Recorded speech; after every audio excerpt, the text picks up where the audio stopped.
So I'm so excited to share with you guys a special giveaway that I'm going to be hosting on the podcast. So a while back, I had Dr. Bill Rawls on the podcast, and he is into herbal medicine and really taking a holistic approach to health. He used herbs to heal from his own journey and has started this company called Vital Plan.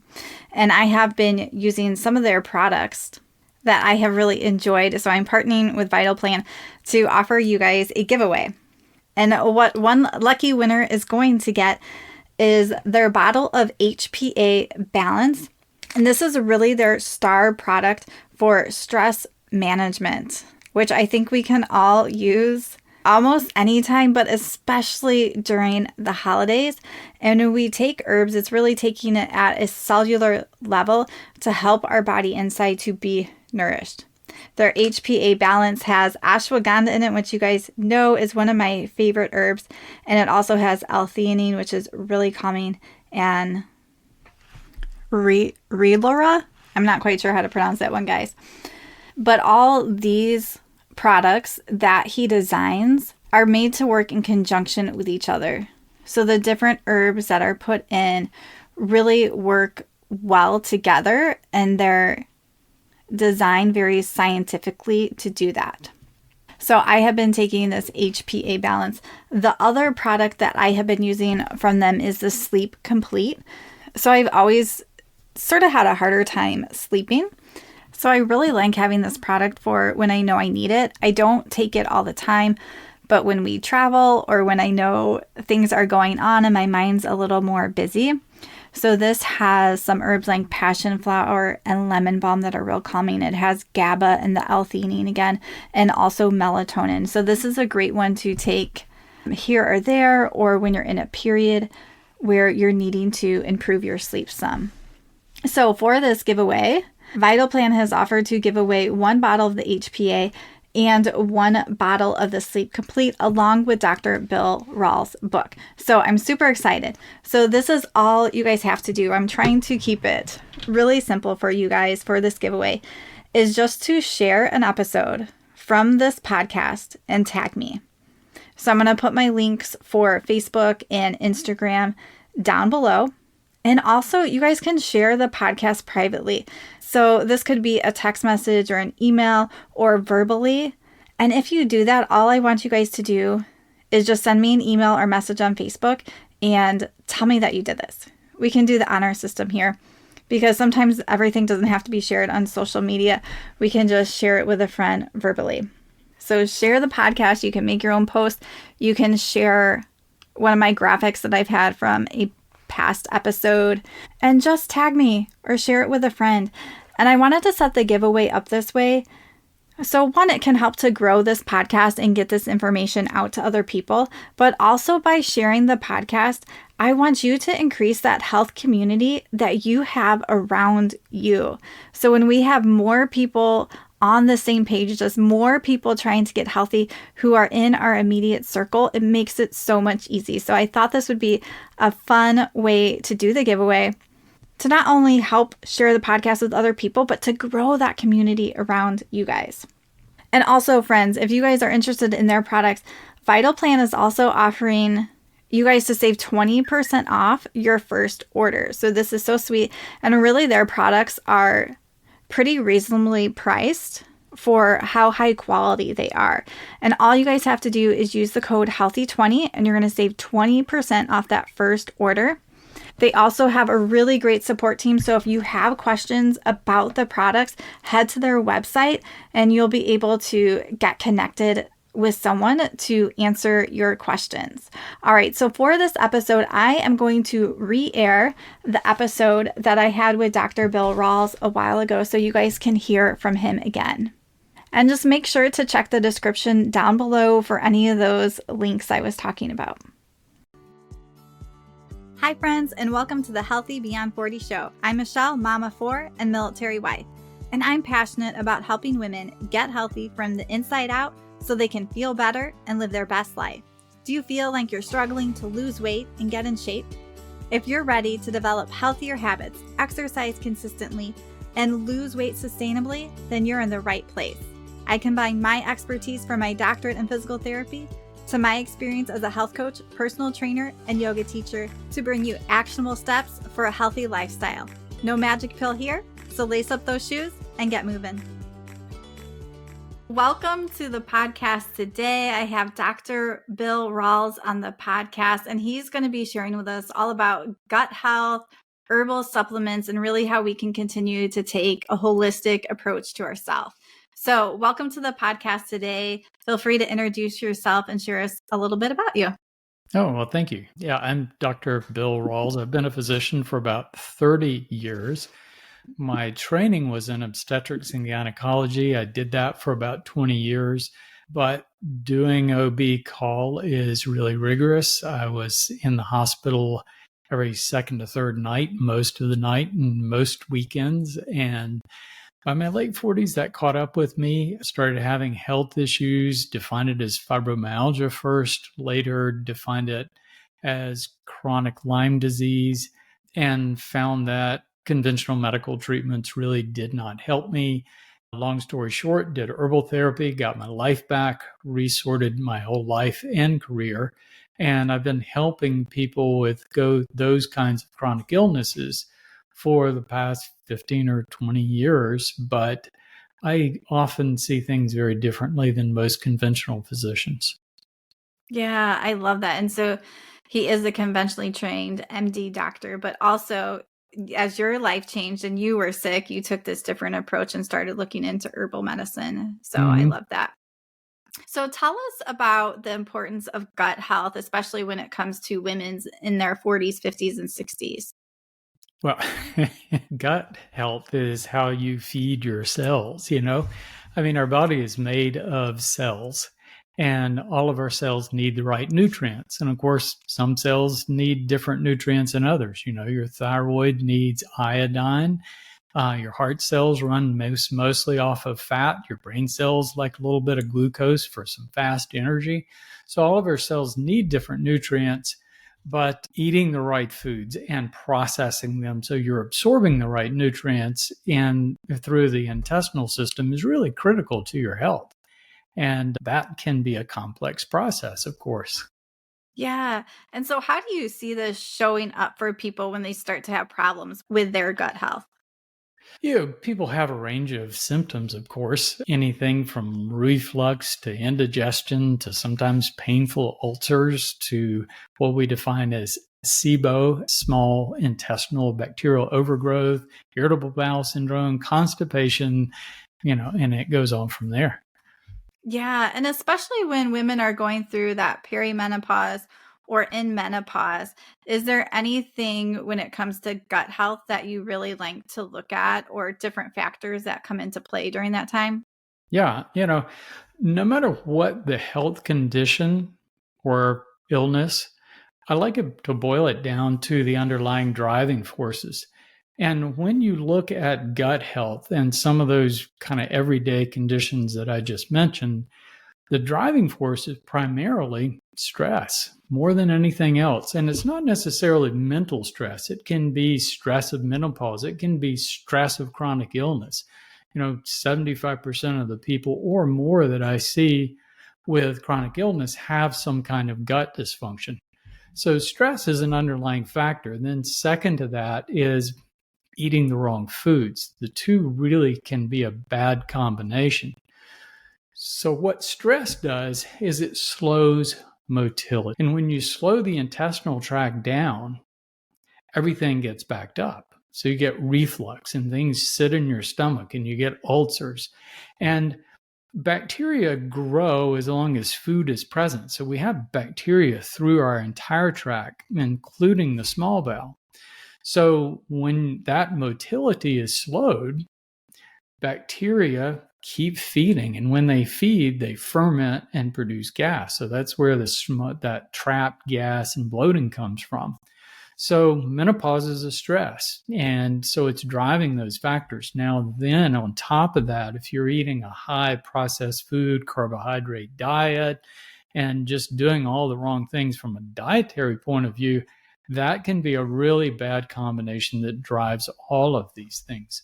So it's not just food. Everybody thinks it's what I'm eating, But I've had plenty of people that are eating all the right foods who are stressed, but they have slow motility. So they have reflux, they have stomach issues, they have SIBO, they have IBS, all of the above. I love that. And I like how you put stress first, because I think so often stress can be vague. Sometimes we don't even recognize its impact on us. And so we're not looking at that. We want to look at, oh, it's easier to fix, like this little thing I'm eating. Stress can be a little more harder to fix, but just how important that is to be able to tune into that and recognize how that stress is playing out in your life. Yeah, exactly. And so I know you also recommend a 12-hour fast overnight, and I've talked about this just a little bit on the podcast. Can you explain more about why that 12-hour overnight fast is important? Yeah, I think it's really important for people to do what is comfortable for them and what feels natural. It's like some people, they eat one meal a day and that's it, and they're happy with that. Other people, that doesn't work for. It doesn't really work for me. I like a light breakfast. I try to eat most of my food in the middle of the day and then kind of wind it up by early evening. But that time to stop eating, that window of 12 hours to 16 hours, depending on, those personal preferences, that's time for the body to rest, for the GI tract to rest, and for those cells to recover. I mean, you think about it, all of the cells in your body are like little microscopic machines, and they're working hard most of the day. Now, some of our cells, like our heart cells, have to rest in between beats, but the majority of our cells, they need some time to kind of rest and catch up. So if we're working them hard by not sleeping, by not resting, by eating these really irregular hours for us, keeping our stress levels up, they don't get that downtime that they need to recover and recuperate. So on one level, giving that 12-hour fast is time for the GI tract just to take a break and finish processing everything before you start over and start processing again the next day.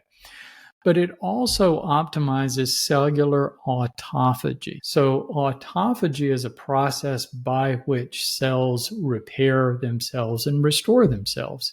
And so we know that 12 to 16 hours of fasting really helps promote autophagy to cells throughout the body. So it's really valuable from that respect. Yeah, thank you for sharing that. And I mean, from a practical standpoint, if you stop eating by 8, you can eat at 8 in the morning again. It's not that long. A lot of kids, they need a good amount of sleep at night, and they can do this too because their body needs to also recover. Yep. And so from a herbal standpoint, what do you recommend herbal supplement wise to help support gut health? I think as far as gut health, a lot of it is addressing those stress factors, but also the right foods that you're eating, eating a whole food diet, eating plenty of vegetables. Yeah, those things are important as far as normal gut function.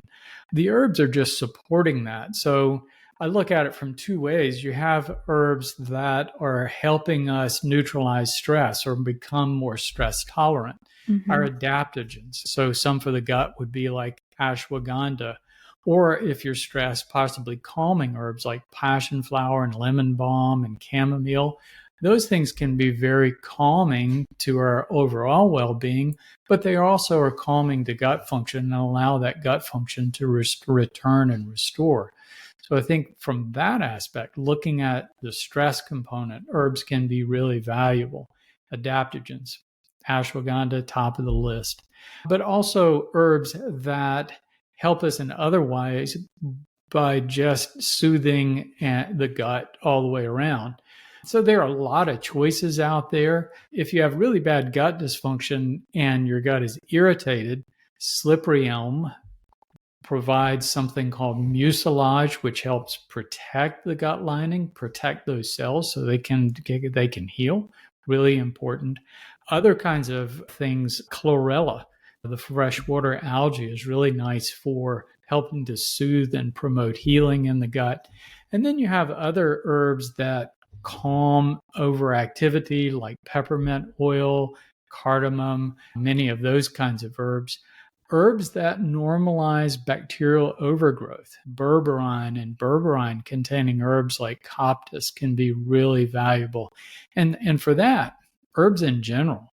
So many of the herbs that we use for chronic illness, chronic Lyme disease, like andrographis and garlic or ginger, wow, they're excellent for calming the gut. Ginger tea, that's something that I do routinely just because it tastes good, but wow, does it have a really nice effect, anti-inflammatory effect on the stomach and the gut. Yeah. And so when you're thinking about this, that first thing we wanted to work on with stress is using herbs to help calm the stress in our body. Yep. And then we're thinking about if my gut is irritated, what herbs can help with that. And then also what herbs can help if I'm having bacterial overgrowth. So thinking about these different things. And we didn't mention it yet, but you wrote the book, The Cellular Wellness Solution, that I have too. And this book is laid out really nicely because you can turn to the chapter on gut health and learn more about these herbs too. So I'll share that link in the description for you guys. Okay, so I think that's really helpful because first it goes back to we need to calm stress in the body, and we can use cognitive strategies, journaling, other things like that. And then we use some herbs to help support that too. And also having that base of making sure that we're eating whole food, healthy food, working with that first. And then we add the supplements in. Natural behavior. I mean, taking several walks a day is really good for your gut because that calms you, and it's just a natural process that helps that gut function work during the day. Yeah. And I love that you're bringing all these up because it's important to have that strong foundation of healthy lifestyles and then adding the extra support on top where you need it to. And so, Dr. Rawls, what would you say about herbal supplement when it comes for people to feel more comfortable during the perimenopause and menopause transition? There's some really nice herbs for that also. And what we're looking at with perimenopause is the loss of cells in the ovaries to produce estrogen. So it's a natural part of life. It happens. And gradually what's happening is we're losing, along with fertility, we're losing the ability to produce estrogen. So when that is starting to wane and estrogen starts fluctuating, then we have a lot of different kinds of symptoms. You have to think about what hormones do in the body is connect cells, all right? So our entire body is made of cells. And every cell in the body has to be in communication with every other cell in the body all the time. So every cell in the body has estrogen receptors. A lot of people don't know that.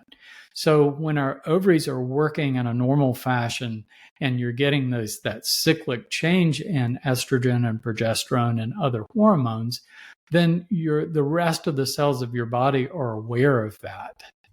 When that starts to fluctuate and those levels are erratically going up and down, it sends an erratic message to all the other cells in the body. It also sends an erratic message to the hypothalamus. So the hypothalamus is a small, about walnut size part of the brainstem that is basically a thermostat. It controls sleep and wake and temperature and hunger and all of these things. And it works through the pituitary, which regulates through the thyroid metabolism, through the adrenals, our stress and circadian rhythms, and through the ovaries, our reproductive functions. So when that estrogen starts to falter and starts to become irregular, the hypothalamus is getting bad feedback, and that affects everything in the whole chain. So it's affecting metabolism, it's affecting hunger, it's affecting sleep, it's affecting our ability to tolerate stress. So that whole wiring gets disrupted.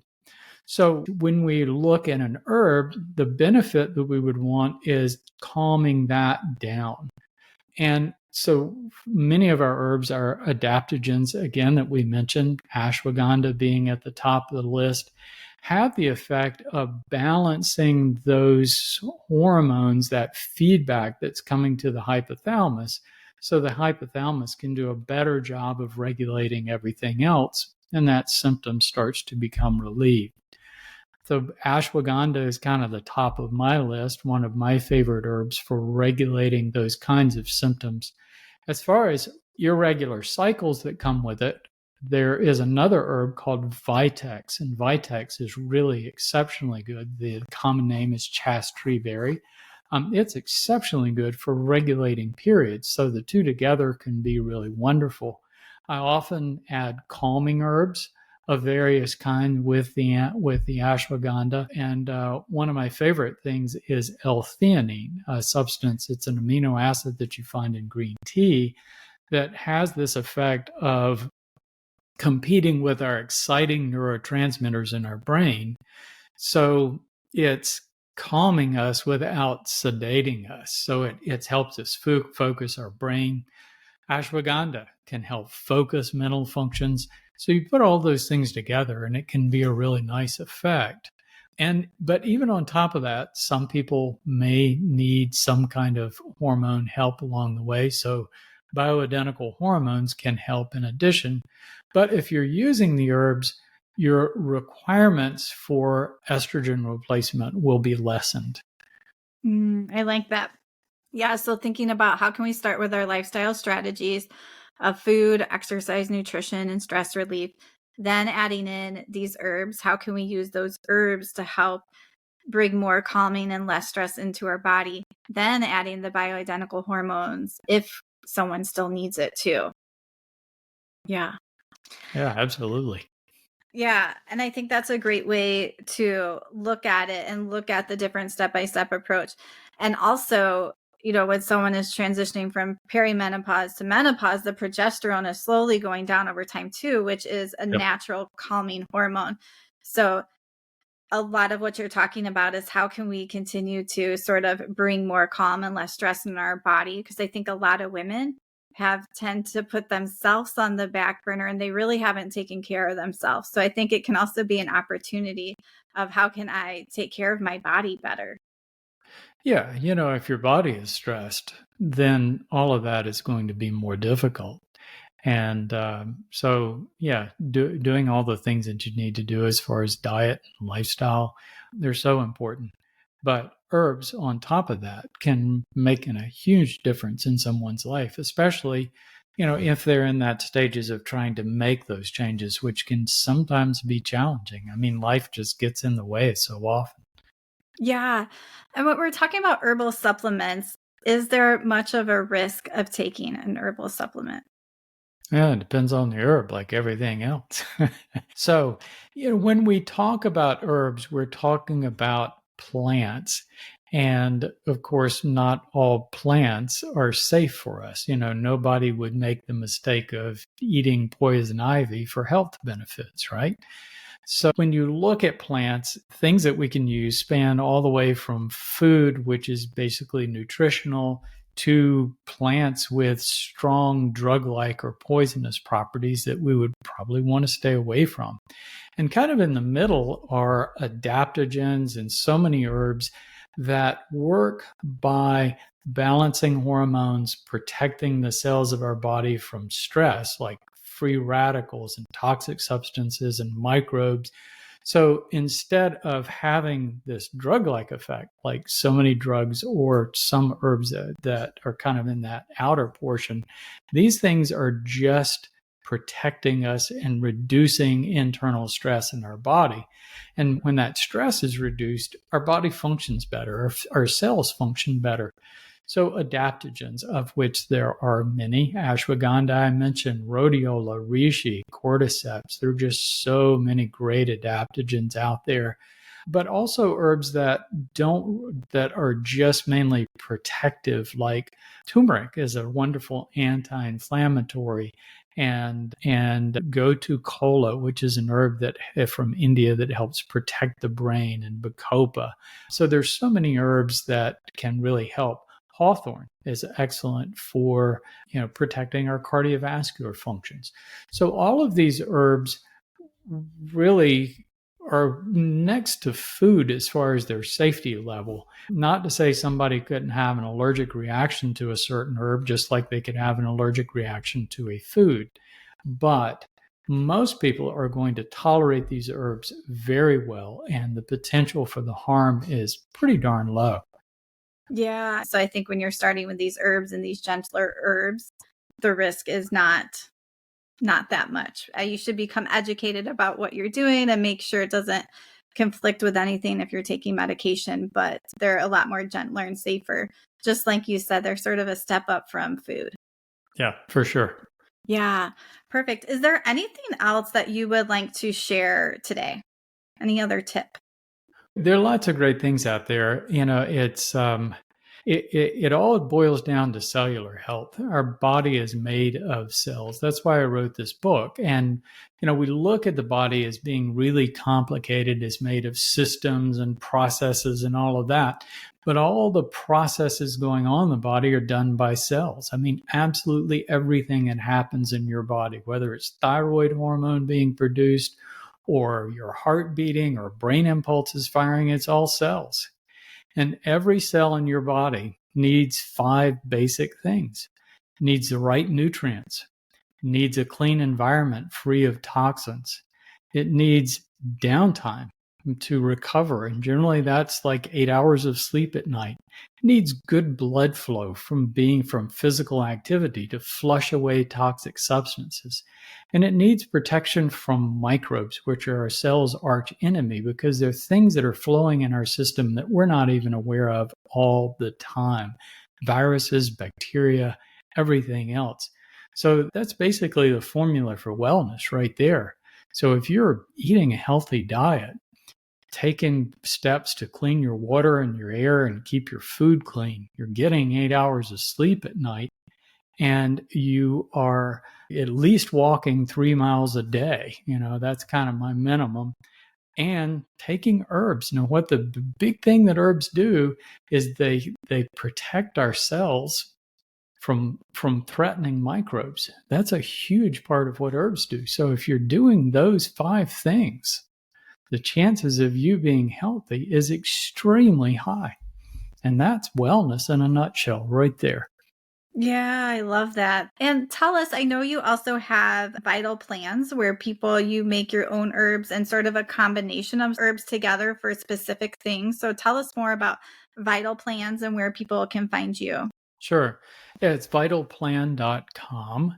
And this is a place for people to find herbal support for a range of different conditions, from, things like fibromyalgia and chronic Lyme disease all the way to just general health.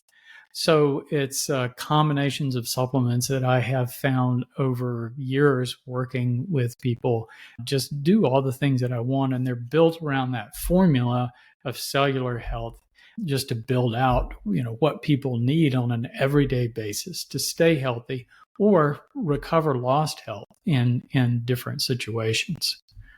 Yeah, perfect. And I'll have the links down below to that and to his book. And just thank you so much for being on the podcast today and sharing my pleasure. Your information.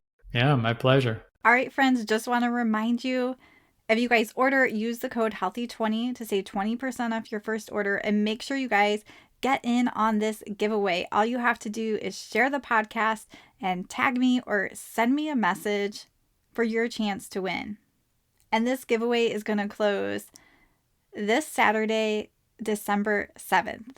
All right, friends, keep on moving and keep nourishing your body.